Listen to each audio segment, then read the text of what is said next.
আজকে শিব চতুর্দশী, তো সেই কারণে আমি ছিলাম হচ্ছে ওই বাড়িতে। তো ওই বাড়ি থেকে এসে এখন হচ্ছে প্রায় ঘড়িতে বাজে হচ্ছে 3:45। তো এখন রেডি ফেডি হয়ে ঠাকুরের পুজো দিয়ে এখন হচ্ছে ঠাকুরের সিংহাসনটাকে সুন্দর করে সাজিয়ে টাজিয়ে তারপর হচ্ছে পুজো দিলাম।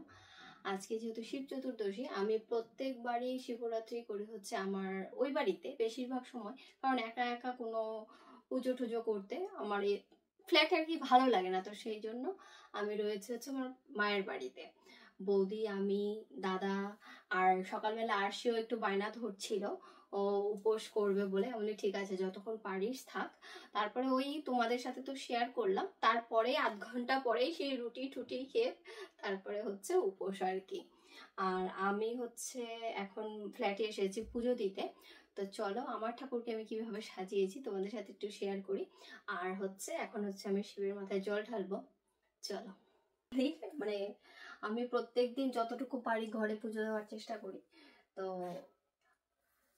পুজোর দিনগুলো তো একটু স্পেশাল, তোমরা সবাই ঘরে ঘরে যাই পারো পুজো টুজো দাও।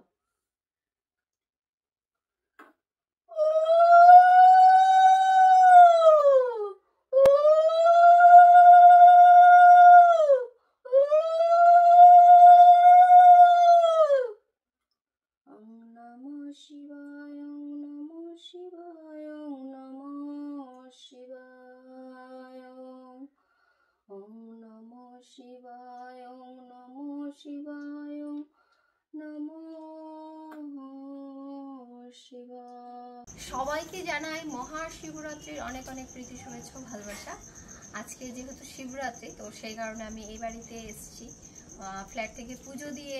তারপরে এখন এখানে এলাম, এখন হচ্ছে যাচ্ছি মন্দিরে জল ঢালতে ঠাকুরের কাছে। চলো সবাই যাচ্ছি।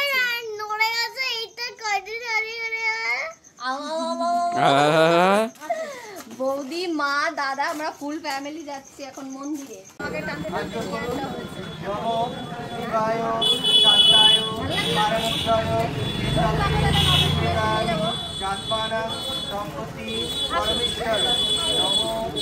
অনেক বছর ধরেই আমি প্রায় শিবরাত্রি করি, তাই আরশির বাবা মাঝে মাঝেই আমাকে হেসেই বলে যে তুমি এত বছর ধরে শিবরাত্রি করো, সেই জন্যই মনে হয় আমার মতো বর পেয়েছ।